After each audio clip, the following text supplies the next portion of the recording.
Hello, people. My name is Morten. I work for LinkedIn Learning, and this is my live stream. Normally, I do a show and tell where I invite someone on to the show to talk about whatever they want to talk about.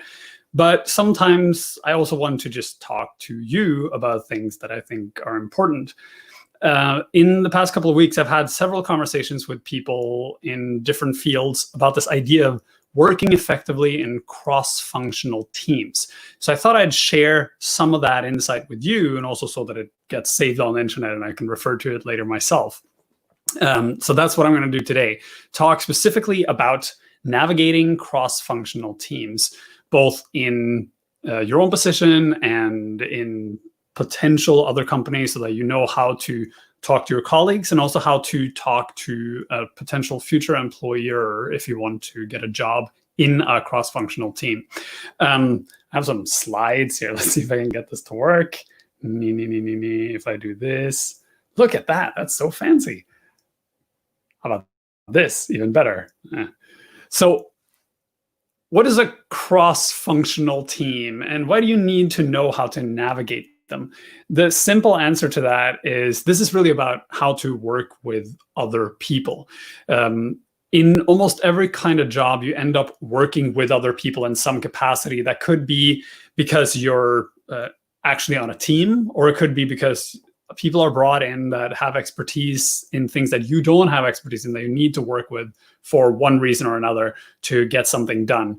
The cross-functional part is when you have different people in different sub-teams that are like specializing in something, data management or design or the HR, whatever. And then you have people who need to work together, but they all have different special skills. So the cross-functional part is quite literally, they have different functionalities and they need to cross into each other to get to work together on things. Normally this happens anytime you have a project that involves several different people from several different teams.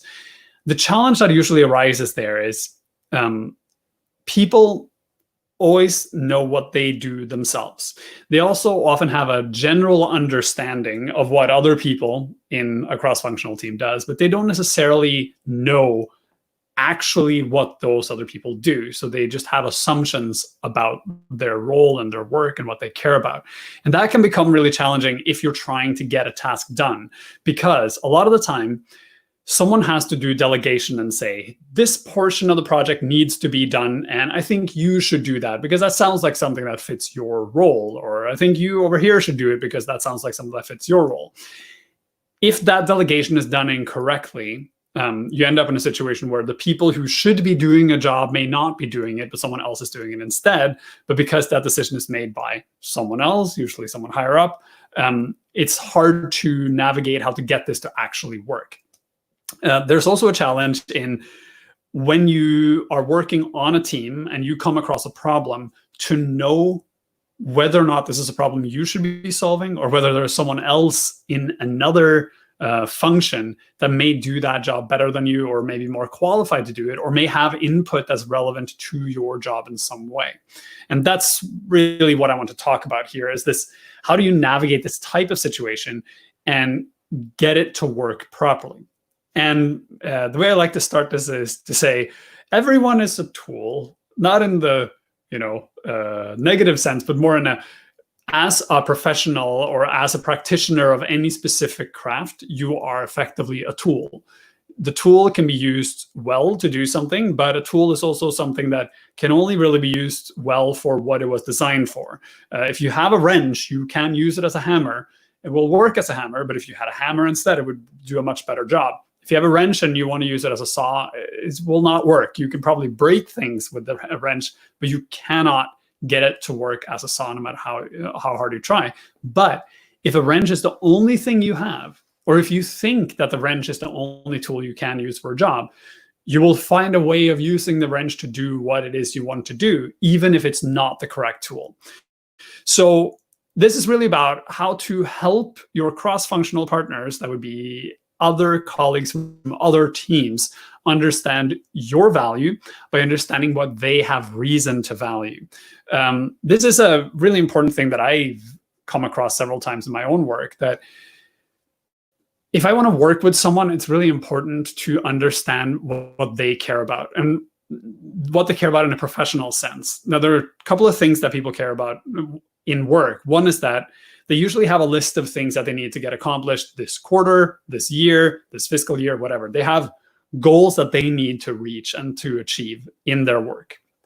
Their performance is usually measured by whether or not they are meeting those goals and those requirements and how well they're meeting those. That also means in a situation where you're in a team and you want to work with them, you need to understand what their goals are and what their measurements are so that you can align the project to their goals and needs in a way that makes sense to them so that they value the work and so that they want to do it. And this becomes especially important anytime you come across a problem that you need to hand off to someone else. Because in that situation, you're handing off something to someone else where you're saying, hey, I found this extra work you need to do.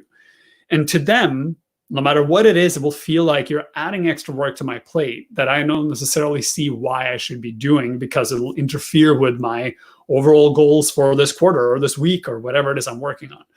So for that to be effective, you need to know what their measurements are and what they care about so that you can format whatever request you have into something that fits with their requirements, that then they can say to their managers or to their team or whatever that, look, I did this thing because it fits with our overall priorities and it fits into my goals for this term.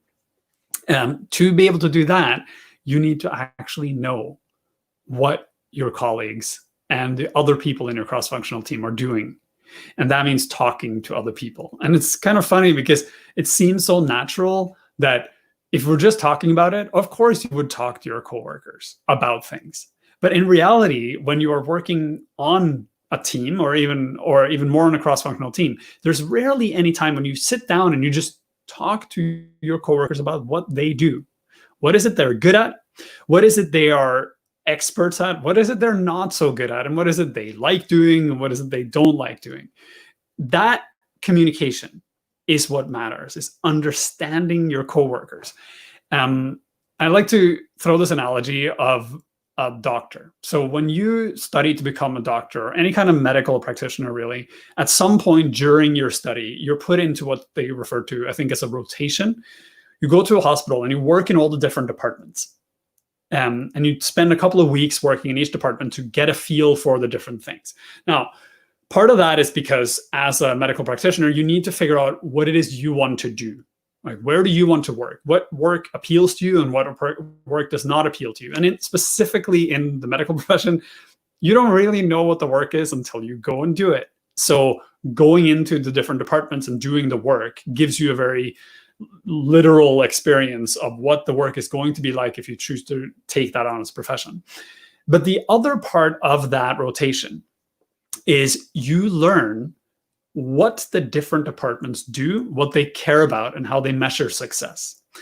And you learn how they speak about what they do, and you learn the language of their work. And that's incredibly important because that means if as a practicing doctor in any position, later on in life, you come across a problem, you will know that, oh, this type of problem is the kind of problem that belongs in this box over here. And to communicate this problem to those people, I need to use these types of words and format the problem in this kind of way so they understand what's at stake and why it matters to them, and so that they don't have to do the work I just did again. You effectively become a translator of problems. You detect the problem, figure out where it belongs, and then you translate the problem to the person who should be dealing with it. That is the work that we need to do, especially in cross-functional teams. Get enough of an understanding of what other people do in their job to be able to first identify tasks and problems as problems that belong to their team, and second, communicate to them why this matters. So you have two things now. You have knowing what their goals and needs are and how they measure success, and also know what they actually do. That becomes really challenging because figuring that out, it's not like you can go on a rotation in a tech company, for instance, and say, hey, I want to go work for sales for 2 weeks. No one's going to allow you to do that. Well, I mean, it's theoretically possible that someone would, but it's not something I've seen. If someone has experienced that, please tell me, because that would be really neat. But in lieu of that, they are human beings you can talk to. And the best way to do that is to come to people and say, hey, can you talk to me about what matters in your job? Like, how do you get your job done most effectively? And what is the kind of work that you like to do or want to do? That way you'll get a very quick presentation of the different roles that exist in your team and the different roles that exist in your cross-functional teams, so that when you come across a problem, you may be able to identify, hey, this is the type of problem that that person I talked to said they were interested in or said they have expertise in, so that you can quickly shunt the problem over there. And then, knowing what their goals are and how they measure success, you'll be able to format your problem in such a way that it seems like something that they would want to do. Now, I say this, and I've said this to a lot of people, and then someone always comments that this sounds really manipulative. And it kind of is, but it's manipulative in a good way. Because you're not manipulating the person, you're manipulating the problem. So I can come up with a contrived example here. So let's see, I think I have a slide for this. So I have a project that I want to work on. And to be able to do this project effectively, I need to have the help of, let's see, the content team, the data team, the product team, the marketing team, the legal team, security team, the trust team, and the sales team. Those teams all have their own goals and needs and wants and tasks, and they have their quarterly projections, their yearly projections, their long-time projections, and all this stuff that they need to do, each one of these teams. And if I want to get my project to work, I need to get all of these teams to see that this project has a direct impact on their work and will be count positively against their own measurements of success. To be able to do that, I first need to talk to every single one of those teams, someone who represents each team, who has an understanding of what it is they care about and how they measure their own success and what tasks they currently have in the current term. My goals in doing that would be twofold. One is I need to figure out what I need to do or how I need to format my problem so that it'll be something that they will want to take on and actually assign time to.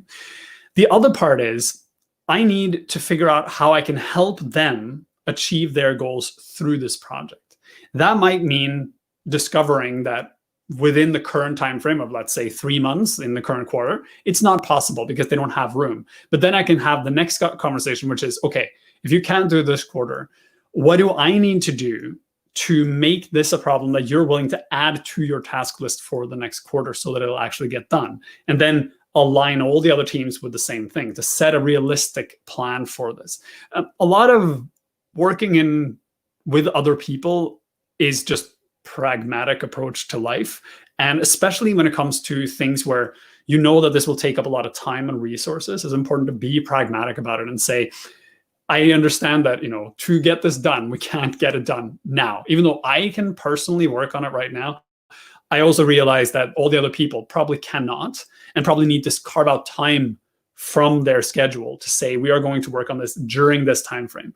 And you have to do coordination and then say, okay, when is it that different parts of the project need to be done? Who will be touching the different parts? And then align those people to fit into the right time frames so that the project can move forward. So essentially project management.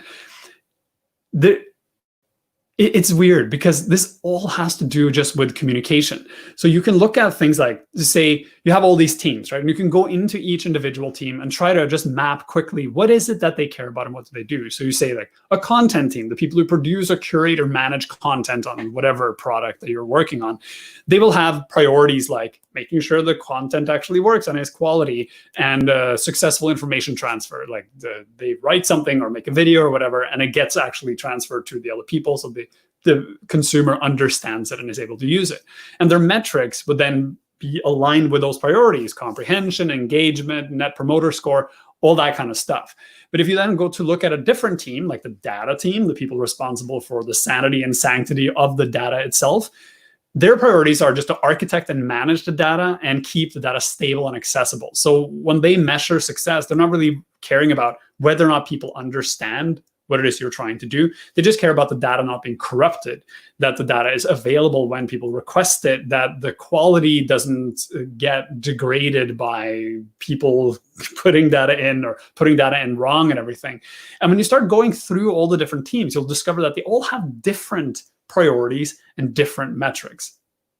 And your job then becomes to say, okay, so we have a problem here that we want to solve.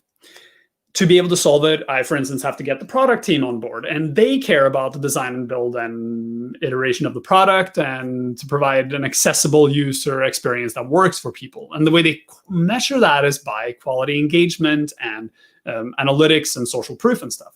So how do I take my project and make it into something that is meaningful to them by allowing them to measure the quality engagement or the analytics stats or the NPS or the social proof out of that? And that might mean either taking a part of your project and realigning it so that it becomes something that matters to product, or it might be to say, if we do this thing, it'll be easier for you to measure these things, or the effect of doing this thing that we want to do is that another part of the service will be better, which will then measure as positive to one of these metrics. And really carefully align the messaging to each of the teams so that they see that this has value to them. Because like I said, the reality is, in many cases, things need to be done in a company or in a project. But for them to be done, someone has to take time out of something else, right? You only have that much of a budget, both in terms of money, manpower, or people power, and time, right? So you can say, in the next 3 months, we can do exactly 48 hours of content or content production for this particular project or all our projects. And then you need to divvy it up and say, okay, we're going to dedicate, out of the 48 hours, we're going to dedicate 20 hours to project number 1 and 15 hours to project number 2 and whatever's left to project number 3. And then you come and say, hey, I have project number 4. Then someone has to sit there and say, okay, we're going to take time from project 1, 2, or 3, take it out because this becomes more important. The reality is that rarely happens once the plan has been made, once you're in the track. And what often happens in large companies is there are these priorities that need to be met all the time. Like if you have a web service, the website needs to be online and active the whole time, right? So a large part of the resources of everyone involved is just keeping the service itself stable and functioning. There has to be sales happening all the time. So a large part of the resources are just spent making sure sales are happening all the time. And anything that comes in that isn't directly related to just functioning and doing tends to fall below the line of priority. So you have a huge list of priorities and you say, which are the ones that bubble to the top that we need to do this quarter? And then you keep sitting with a project that sits directly underneath the line. And it will persistently sit as the first one underneath the line for a very long time. And everyone knows it's important, but no one is able to fully align their time or allot the necessary time to get it done. Or they are worried that if they allot the time to get it done, there's someone else in another cross-functional team that won't do it, and therefore the project simply won't happen. Which brings me to another important point. Part of this process is actually also figuring out what people don't care about. Because let's say the project that I want to work on sounds like it's a project that would involve legal in some way, because it sounds like there might be privacy issues involved, not in the leaking privacy, but more in like handling people's data or something like that. And in that circumstance, I need to go to legal and find out if the thing that I want to work on actually is relevant to legal, or if it already fits under something that already exists so that they don't have to touch it. And ideally, in a situation where you're working with a cross-functional team, flagging the teams that will not be interested in what you're doing is done immediately at the very top. Because the more people you can carve off and say, we're not going to have the involvement of these teams, the less complex the process gets. To do that, though, you have to go to the legal team or the security team or the privacy team or whoever is involved in the thing that you're doing and ask them, is this something that you would like to have your hands in? And the way to do that is, again, to go to them and figure out what is it they care about and what is it that makes them say, hey, this is something that we need to be involved in. So what I would recommend doing is taking the project to someone, or no, sorry, not that. First, I would go to someone representing a team in an agnostic way, not related to a project, but just to find out what is it that you care about? What are your priorities for just general work? What is it that brings a project up over your cut line to say, this is something we need to bring focus to and spend time and effort on? Because then you have an understanding of how you need to frame this conversation. Then when you have a project, you go to the team and you say, hey, so I have this project and I'm just asking. I'm not asking you to do a full analysis or spend a ton of time on it. I just want to know, if we do this or something like it, is this something that you want to be involved in, or is this something where I need your approval to move forward? And then they can take a quick glance at it and say either this belongs in my box or it does not belong in my box. The advantage of this is, if it belongs in their box and they think it's important enough, then you can get it on their agenda. So then you have to have that conversation I talked about previously, where you have to say, okay, so realistically speaking, when could this happen? Could it happen within the current quarter? Do we need to plan for it for the next quarter? If so, how do I make sure that it gets on your list? And what do I need to do to make this into something that fits on your list and gets above the cut line? If they say that this is not relevant to them, it becomes an even more important conversation, because even if a team says this doesn't touch on us, or we don't really care about this, or this is something that you can do without our assistance, there's a good chance that someone else in the process, in the cross-functional teams, will at some point say, hey, we need to talk to legal or security or whoever about this. That is an invariable thing that will happen. The first line of defense then is, you've already talked to them. So you can say, no, I already talked to them. This is what they said. We don't need to involve them. They've already cleared it. But there's also a chance that a manager or someone higher up the chain or something else happens where someone says, no, we need to actually go talk to them just to make double sure. That's usually me, by the way. When that happens, if you've already had the conversation with that team, by the time someone gets to them and says, hey, I'm working on this project with these other people and this thing is happening and I'm wondering if this is relevant, they'll say, we've already had this conversation. You're clear. Like, we're not going to deal with this. This is fine. These are the reasons why. But the conversation has already been had. So you don't have this challenge of problems keep reoccurring and people keep getting pulled into the project and then they have to offload themselves. You can very quickly stop that from happening by having the conversation ahead of time and do the due diligence before any of this actual work is done. And I think that is probably a very undervalued skill, this ability to figure out what people care about and then figure out how to allow them to slot themselves into the boxes for your project. The overall goal of all of this is to get things done. That's the purpose, right? And when I said it sounds manipulative, it's because anytime I talk about understanding what people want and then aligning projects to make it sound like it's something that they want to work on, it sounds like it's manipulating people, but it really isn't. It's about understanding how to, taking a critical look at your own project and understanding how that it can work and who it will actually involve. Because the reality is, anytime you're working on something, there will be people who have expertise that could be relevant to your project, whatever that is. And understanding who those people are and what they will do for the project, and then be able to quantify it into something that matters to them, gives you a better understanding of the project as a whole. Now, the way I talk about this, it sounds like this only applies to a project that you own, that you want to propose. It actually applies to projects that you have been pulled into. So if you are one of those people that gets approached by someone else and they say, hey, we have this project, we want to know if this is something that's relevant to you. If it is incumbent upon you to go into the project and explain to everyone else in your team what it is you do and how it is that, how you would measure your own success for this. In my team, we have this interesting thing where some people will go into a meeting and say something like, this meeting was successful if, and then they will actually state this concrete conclusion of the meeting to say, everyone understands how to do Y. And the first time I encountered it, I thought it was really hokey because it was kind of silly the way it was framed. But it's that idea that you help people define their own success within the cross-functional project, so that they know, when I go into this, I'm going to spend time, resources, money, everything on this particular thing, and I will know whether or not it's effective by these metrics. And then they can set themselves a North Star for the project.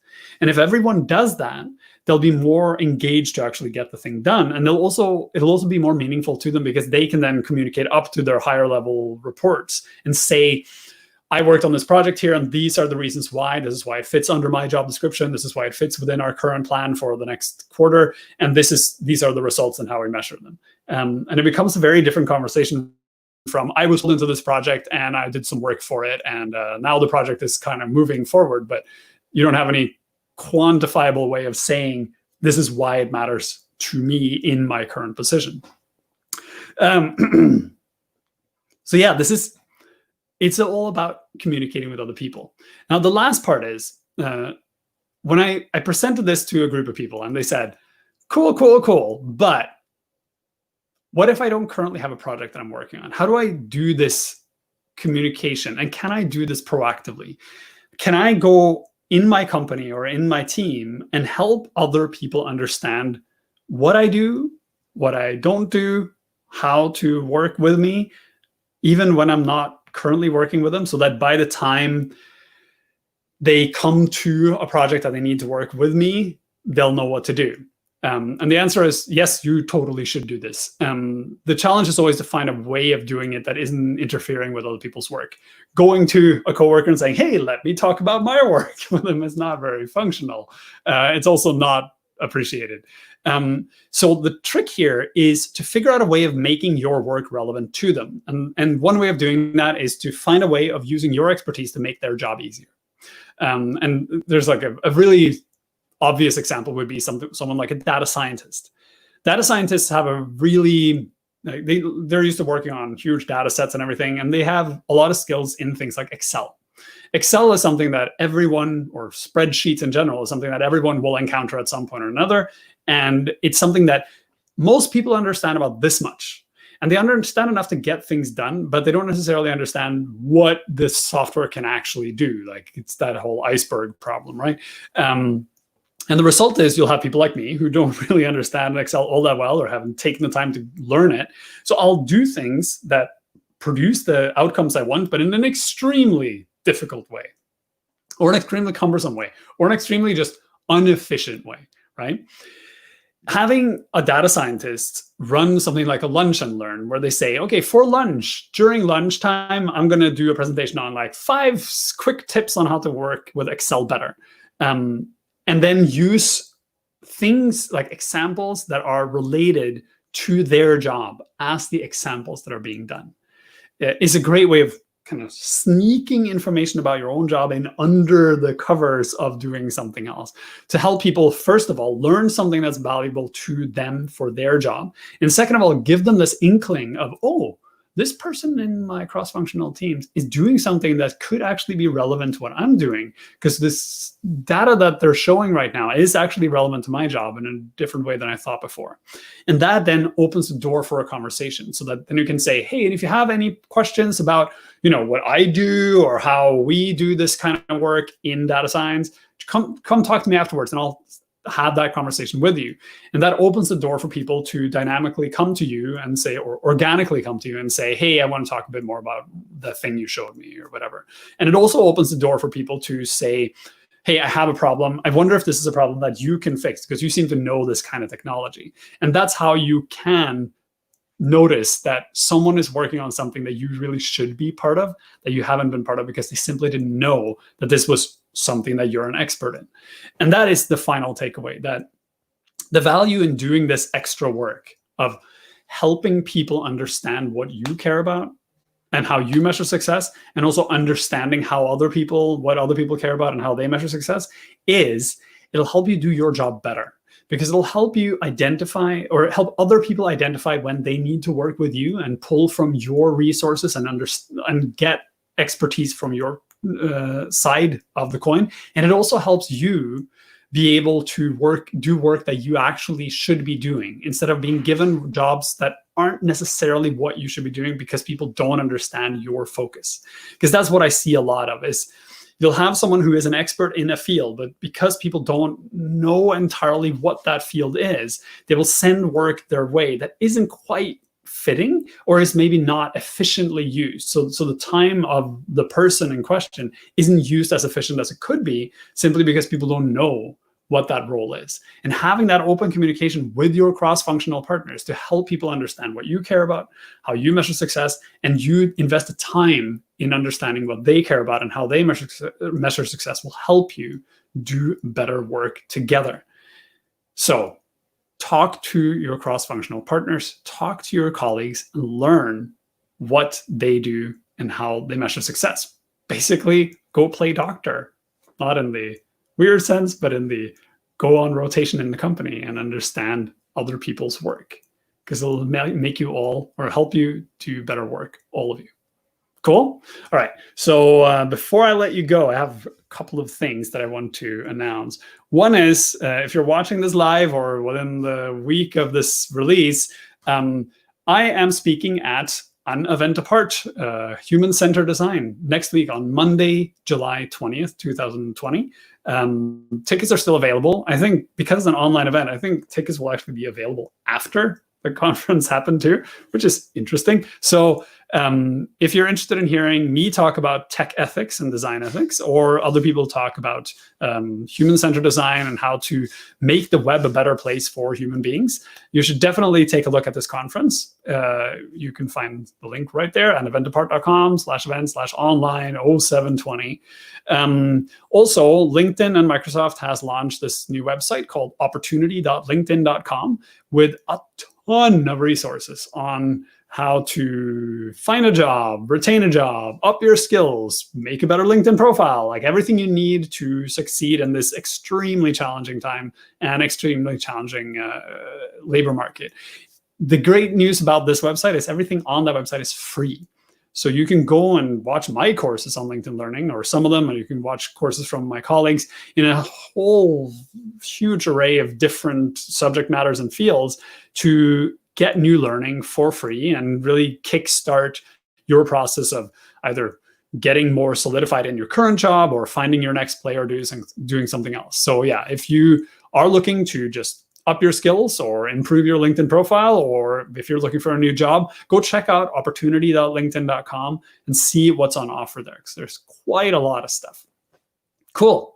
Finally, I do run this live cast roughly every week or so, and usually I have someone come on the show and talk about stuff that they care about. So if you have something you want to show to the world and do a show and tell, it could be literally anything. I've had a colleague of mine come talk about how he builds effects pedals for guitars.